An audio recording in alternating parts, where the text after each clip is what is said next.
Welcome to Imagine Talks podcast, Achieving Success, Social Impact, and Overcoming Obstacles. I am Francis Kong. And I'm Tammy Tran. For today's episode, we will be introducing Jill Chang, best-selling author of Quiet is a Superpower. Jill has 15 years of international experience in diverse industries, including sports, state government, and nonprofits. She oversees a team spread across 23 countries.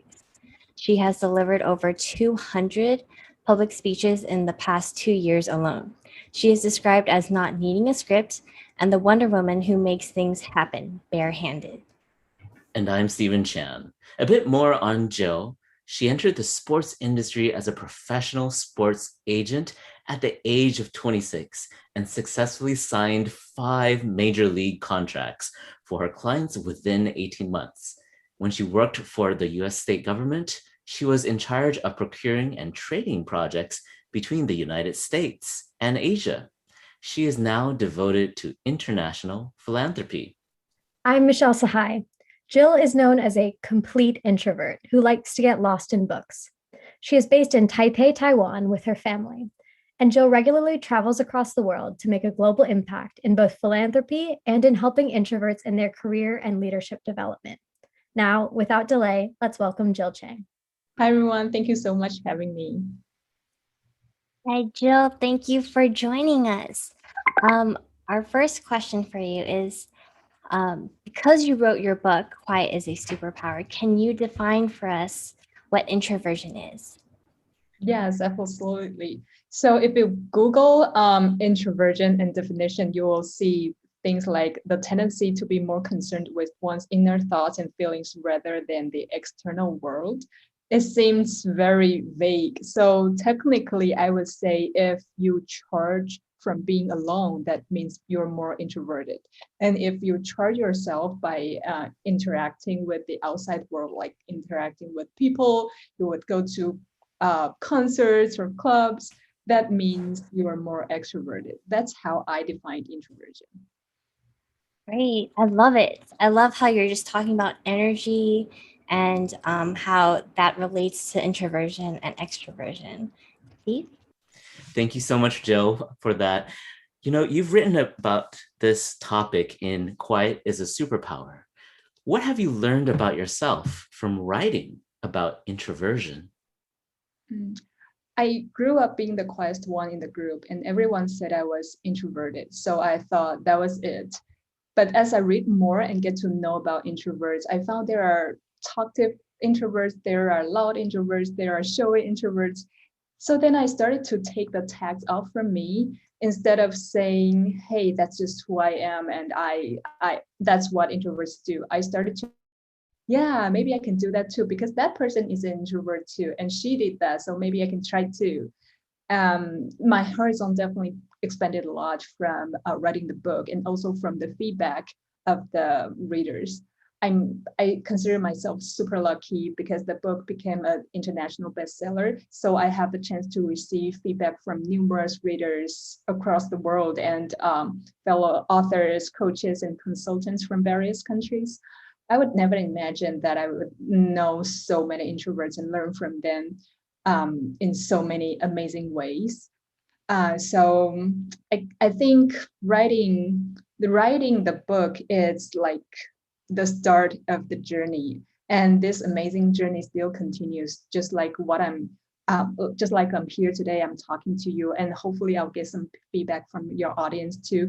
That's all very amazing parts of the journey, and it's still going on. So I'm super happy about that.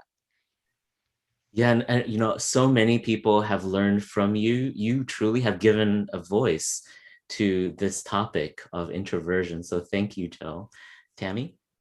Yeah, thank you, Jill. I love that. I love the fact that you've been to many different countries. You were able to meet many different types of introverts. That leads me to my next question of, can you list the top 3 most common negative stereotypes about introverts and how would you change them into strengths? Yeah. So I think there are definitely a lot of stereotypes about introverts. Some are positive and some are negative. I think the 3 most common negative stereotypes are one, introverts are lone wolves. They don't like working with others. They are not good team players. And second is that introverts are less ambitious, less aggressive, and less motivated. And the third one, maybe introverts are slow. They don't have much to say, especially in the workplace. So regarding to all these three stereotypes, well, I'm saying they're stereotypes because not all of them are true. And there are ways for introverts to turn them into our strength or to work with these qualities to be our strength. So for example, people think that introverts are not good players. It's not actually not true because as far as I know, introverts, they value people around them. They care less about themselves. They don't like to be the center of attention. So they are actually very amazing team players. They will put the team goals in front of above themselves and above everything else. So when you work with introverts, you will find that whatever assignment is given to them, they will complete it in the deadline, like by the time you want them to, and they will show that they have the quality and have the competence of completing that task. So instead of, maybe they're quieter, maybe they don't talk much in the group, but they get things done. So that's the first strand of introverts. And the second stereotype, that introverts are less ambitious, less aggressive, or less motivated. I think it's more about the allocation of our energies and prioritizing. So I would always describe introverts in energy like a laser light. It's not like sunshine that would scatter all around. It's very focused. So our energy is very valuable. And with that very focused and valuable energy, we cannot do a lot of things at the same time simultaneously. For example, I cannot take 50 online classes simultaneously, but for the 3 classes that I take, I do it very well. So people would think that, they are taking 30, 40, 50 classes and you're only taking 3, so you're less ambitious. But that's not true, because I know what I want and I know my priorities. So I focus all my efforts and energies on those 3 classes. And that's part of my strategy, because I know what I'm good at and I know that's what I want. And for the third stereotypes, that introverts are slower and we don't have much to say, I realized that in the workplace, especially in the situations like meetings, especially brainstorming meetings, because introverts tend to think things through before it or expressing it or even doing it. So it takes more time for us to think of a perfect solution before we say it, whereas extroverts are more comfortable of throwing the half-baked thoughts around and start the conversation. Then that's why people would think introverts are slower in responding, or they don't have much thoughts. But actually it's the opposite, because there's too much on our head that we need to sort things out before really saying it. So my strategy is actually 2 steps. Take meetings, for example. I would prepare in advance before the meeting. I would get the agenda of the meeting. I will know who else will be on the meeting and what my roles are, so that I would get myself fully prepared before going into that meeting room. And since during the meeting, there's not much I can do because I'm slower, so I would take advantage of the section that's following up after the meeting. For example, I would prepare meeting notes. I will even create a spreadsheet of follow-up items, just so that people know that I actually care and I am very proactive in following up all those things that was discussed in the meeting, instead of sitting there and doing nothing, because that's not what I am. I was there sitting and thinking. I wasn't there sitting and doing nothing. So yeah, so these are the 3 common negative stereotypes and my ways of working with these characteristics. I love it. I absolutely love it. I mean, I'm an introvert myself. I believe all of us are in this podcast. But I struggle with being alone, being called a lone wolf, being less ambitious, and also being slow in my thinking too. So I love the fact that you are advising us how to change those into strengths. And I've definitely learned a lot from you just speaking about these common negative stereotypes. So thank you very much, Steve. Yeah, and all of us on this panel have straddle multiple cultures. Our co-hosts, yourself, you're leading teams around the world. As someone who has had a lot of international experience working with global teams, do you think that certain countries could be categorized as having introverted cultures and others as extroverted cultures? Yes, I definitely think so. I actually did a research on this, but there's not much that can be found. Um, from the book Introvert Power, the author Laurie Hogel categorized some countries such as Iceland, Norway, Denmark, and Finland as the ones with introverted culture, and some countries like US, like Brazil, are with extroverted culture. My experiences are mainly in the US and across Asia. And from my own experience, I probably say some country in Eastern Asia, like Japan, Korea, and China, that are more introverted than others. Yeah, and I would say that it's interesting how every place has a way of communicating, and a lot of the difficulty I imagine that introverts may have is learning how to communicate with those who are not introverts, because it may not come as naturally. So as also an introvert myself, I've also had to learn how to work with others who have different ways of communication. And so definitely appreciate you providing that insight on how different countries have different cultures express themselves, certainly. Tammy. Thank you, Steve. Jill, thank you for telling us more about introverted cultures and extroverted cultures. Which countries are more likely to be extroverted as opposed to introverted? Can you give us some tips since you've worked in these different countries? Can you give what are some tips you can give people from introverted cultures who are working with people from extroverted cultures and vice versa? Yeah, thank you. So I wanted to step back a little bit and explain what extroverted culture looks like and versus how introverted culture look like, because I realized that not all of us has a lot of international experience, and I think that would be beneficial for all of us to learn from people on the different side of the spectrum. So I think in extroverted cultures, they encourage people to be more aggressive, to be more outspoken and expressive. Whereas in introverted cultures value more on solitary reflection and listening. I actually have a very interesting observation from TV commercials. So for instance, when the company trying to sell drinks to the general public, the US companies would emphasize more on the activeness, whether it's giving an amazing presentation after having the drink or perform excellency in sports. Even a soccer mom drives the kids around with a big smile on her face. That's how an extroverted culture is trying to sell the drink to the general public, to the customers.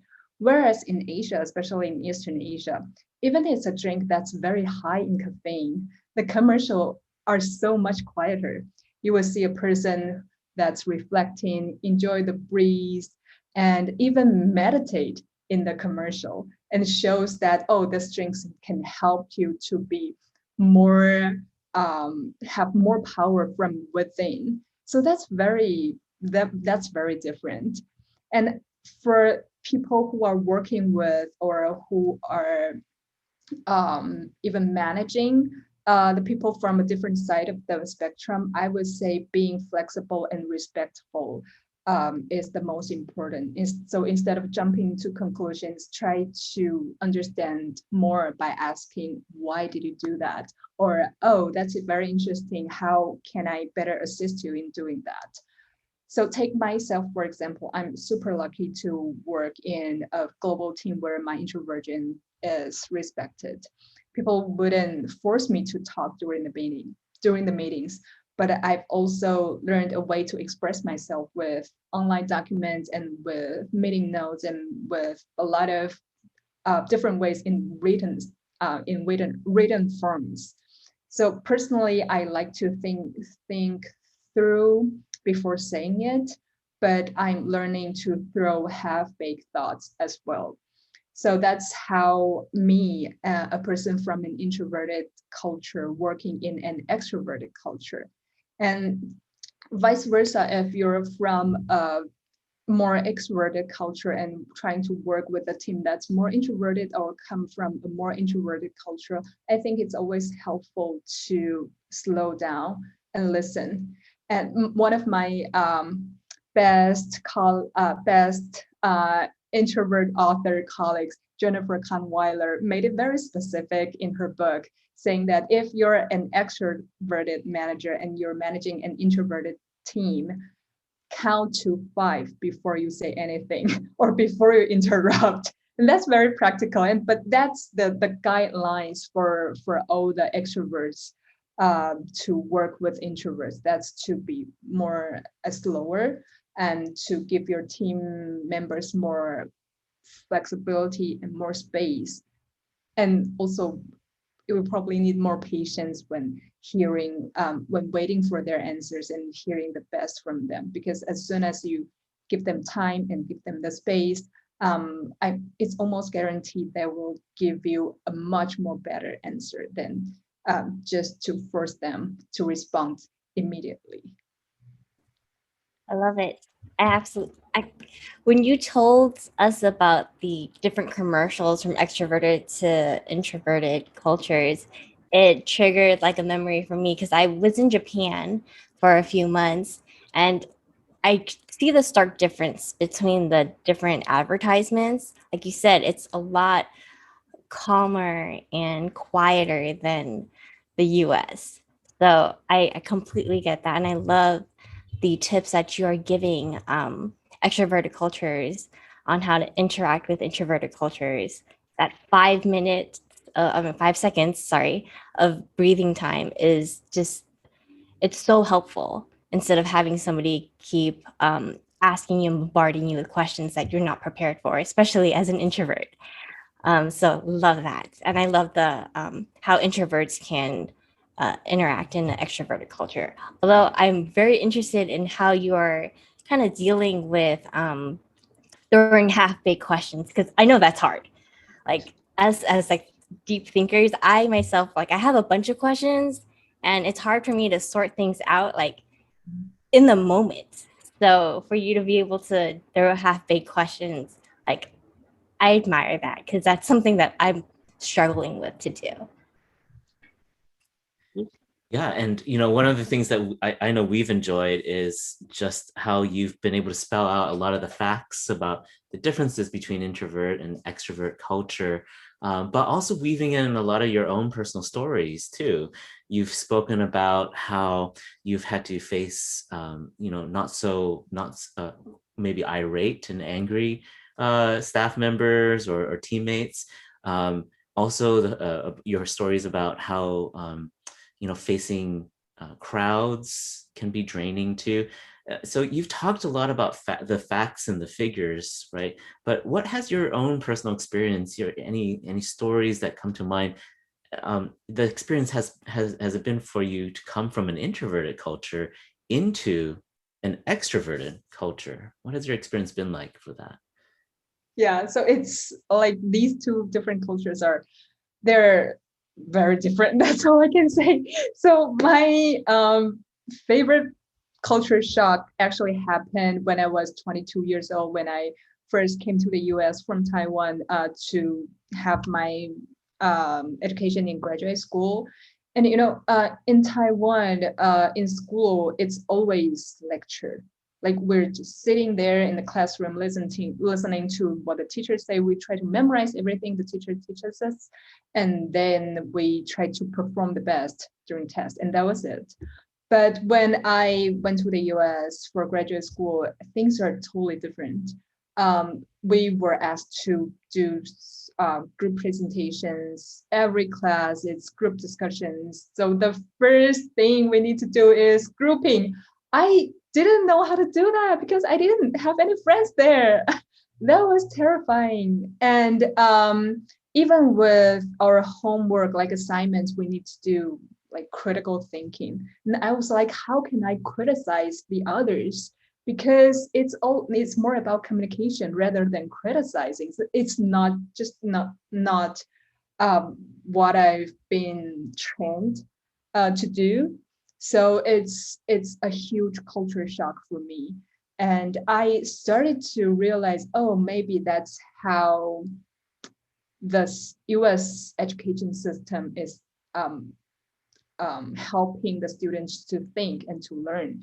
So I still remember for my first week, I talked to my professor and I said, I cannot do this because this is not what I learned. This is not my way. And the professor was so nice. She's very open-minded. She understands where I came from, and she listened to my story and understand how my training was like. So she said, okay, so now you're trained like this, but this is the graduate school. You need to be like this. And from here to there, I'm here to help you. So no pressure. And I understand this is your second language. You're not a native speaker. So you need to overcome the language barrier. You also need to come the other barriers, including like grouping or including like academic challenges. So I'm here to support you. Whatever you need, you just come to me and we can work on this together. So that's actually my first experience of having two very different culture, but I need to adjust myself very quick to adapt to a different culture and to a totally different system. So I was very lucky to have the professor helping me with that. But in the workplace, it's definitely not the case because in the workplace, you're pretty much on your own. And nobody's there to really support you in a way. You're pretty much need to demonstrate who you are and what you're good at in a very short time. But that's I think I am very lucky because with that experience in America's graduate school and with the assistance from a lot of the professors that I learned from, it lays a very good foundation for me to understand the difference of two different cultures. And going from there, I think I probably learned it in a hard way, but I think I'm getting there. Well, there's just so much to unpack, the differences in cultures that you yourself had to face. So certainly appreciate the struggles and how you've overcome those barriers too. Tammy. Yeah, and to add to that, like I'm glad your instructor was very understanding about your situation. And from your experience, do you think there are different perceptions of introversion and extroversion across cultures? For example, in Taiwan and the United States? Mm-hmm. Yeah, I think yes. And for example, in Taiwan, when growing up, I was always told to listen more than talk and to be more attentive to others' feelings and thoughts. Whereas in the US, I was always encouraged to speak up, to stand up, and express yourself. No matter what ideas you have, you're always right as long as you speak it. So I think those are very different settings. And actually, in the workplace in Taiwan are very westernized because Taiwan is a very small island, and we need to do business with the world. So we have a lot of international partners, business partners. So as we are working with our international partners, we learn the way learned how to work with them. So it's becoming more and more westernized in the workplace. But you see from my story, there's a gap between school and workplace, because in school we're always told to be listened, but now in the workplace we're always encouraged to do a presentation, to do those negotiations, and without any help. So that's a huge gap. That's a huge gap. But I think the way we see introversion is still a little bit different from how extroverted cultures see introverts. For example, in Taiwan, if you don't talk much, but you deliver excellent performance, people would think, yeah, that person is excellent. But in the US, like how you express yourself and how you present yourself is part of the performance, right? So it's a little bit different. Like I feel it's like in the US, the ratio of how you present yourself is higher than in other introverted cultures. So yeah, I Totally can see agree. the difference. Yeah. Yeah, I completely agree with you. As a introvert who's born in America, but also as an Asian, I've had both sides since I was little, being told when, at least in your own personal family setting, you need to listen, you need to be quiet, you need to follow rules, don't talk back to me, stuff like that. And like you need to show like your results are what shows me like, you're a good person. And then in at school it's different. You're like told to say what you think. Same thing in the workplace, like you've been saying. It's like what you say is really how people see you. It's not all about like your action, your work, or your results. It's both. And I agree with you, the ratio between results and like how you present yourself is starkly different. So I love that you pointed that out, because it made me think a lot more about that and how I am as an introvert right now. So thank you, Jill. Steve?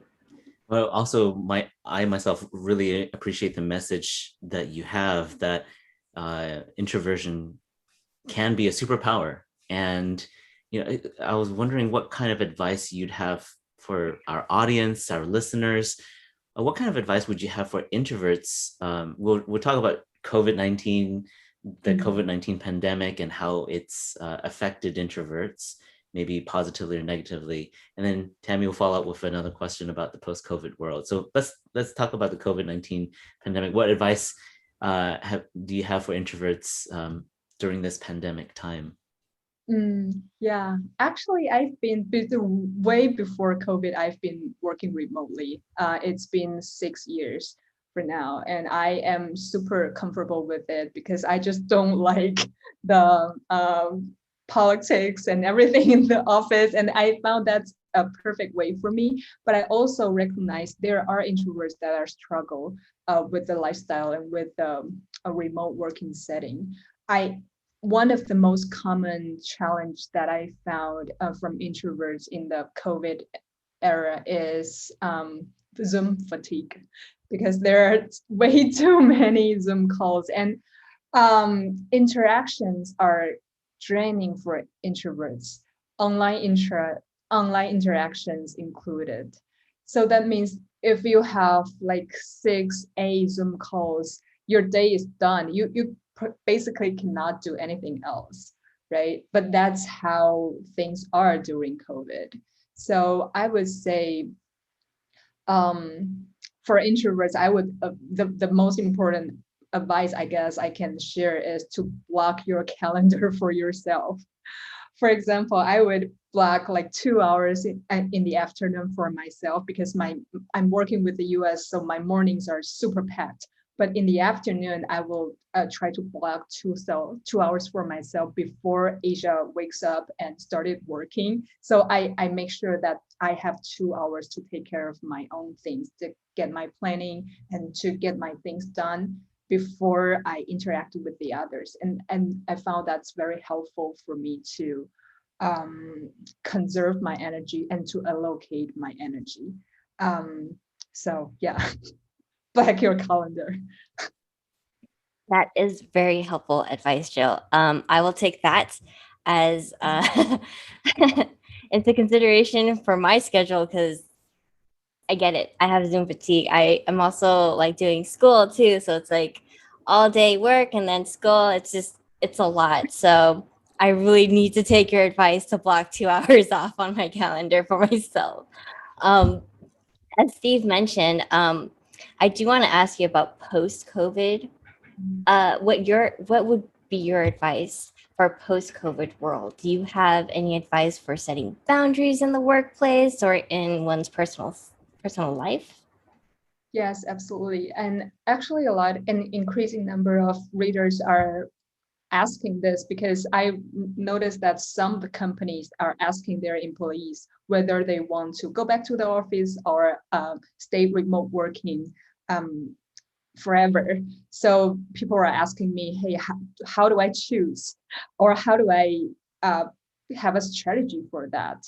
How do I decide? So I would recommend the audience to start considering 3 aspects. One is your mental health. Like, am I lonely when I'm working from home? Do I get distracted easily at home? And can I have work-life balance working remotely? This mental health, I think, is the most important thing. And then the second aspect is the job performance. Do I miss the in-person chats in the office? How do I communicate? Do I communicate well in the remote setting, or will my colleagues forget about me? So job performance is the second thing you can think of. And the third is a more long-term career development, such as, can I get a promotion in a remote working setting, or can I become a manager and manage my team virtually?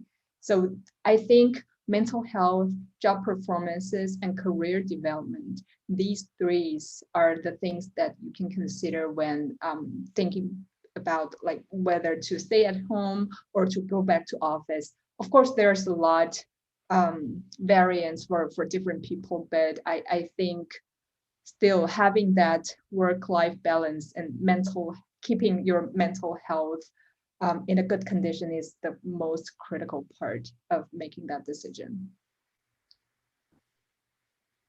I agree.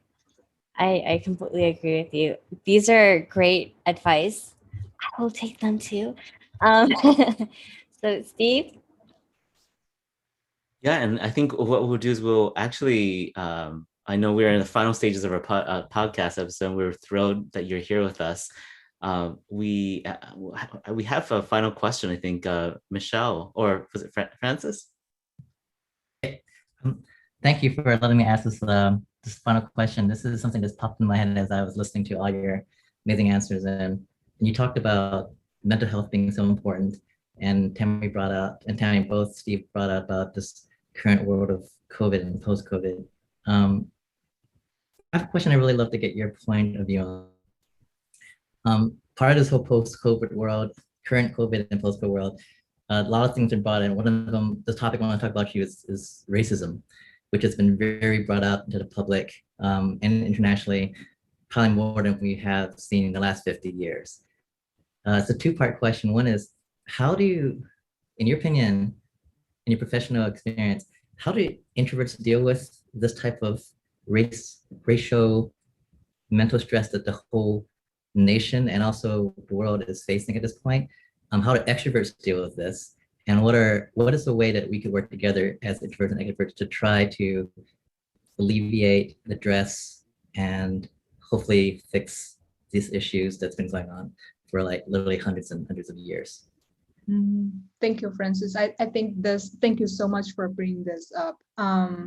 I think the way introverts deal with mental stress is a little bit from extroverts because, as I said, introverts take everything inside. The whole world happens on our mind. So when you talk to introverts, you probably may not recognize this person is under high pressure because they just don't show. Whereas extroverts, they're very different. They're very expressive. So maybe their stress level is like 2, but they will make it like 10. So it's very different.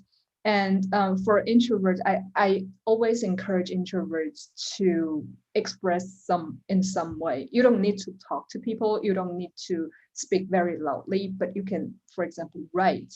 You can write a diary. You can interact with people online or join a forum. Those are the ways for you to express self and let your thoughts out some way, because you need it eventually. But I totally recognize that introverts and extroverts, they do it totally different in different ways. And I think that's totally fine. The most important thing is that first to find a way to take care of your mental health and manage your stress level. Never wait until you're about to explode, because that's already too late. So be very cautious and be very attentive to your own mental status. That's the one thing. And the other thing I think is to, like you said, how to support each other. I think that's a very great question. For introverts, the kind of support that we're seeking is more on the spiritual level. We don't need people to be there, pat your back and say, hey, you'll be fine. We don't, that works, that helps, but it's not that helpful, I would say. But the most helpful way, I would say, just be there and show that you care about them. You listen to them, make no judgment, and you just be there with them. I think that's most important. A lot of the introverts, they wrote to me or they call me because they want somebody to listen, but not somebody who really give them advice or share any experience. They just want someone to listen. So I think, especially under such a national or global stress, I think it's very important to support each other just by being there and being listening and being open-minded to embrace each other in this difficult situation, and show that there's someone there for them to get through this. I think that's that sounds very simple, but I do think that's one of the most critical ways of helping introverts to get through this stress. Thank you. Thank you so much, Jill. Thank you. Well, I know this is the end of our time together. I want to just say thank you so much for joining us, Jill, and thank you for being with us. Thank you so much for having me. It's such a great pleasure. And to our audience, thank you for joining us this episode with Jill Chang. Jill's book, Quiet is a Superpower, is available in bookstores as well as Amazon Kindle. You can also find her on the web, LinkedIn, and also Instagram in Jill Chang. That's INJILLCHANG. To learn more about Imagine Talks, go to www.imaginetalks.org. Edge Interns and Mental Power Hacks supports this podcast. Edge Interns sources the best interns to the best companies. Learn more at EDGE, that's edgeinterns.com. And Mental Power Hacks is where you'll get life hacks to boost your mental performance, productivity, and success. Connect at mentalpowerhacks.com, subscribe, and get the latest episodes of the Imagine Talks podcast, Achieving Success, Social Impact, and Overcoming Obstacles. See you next episode.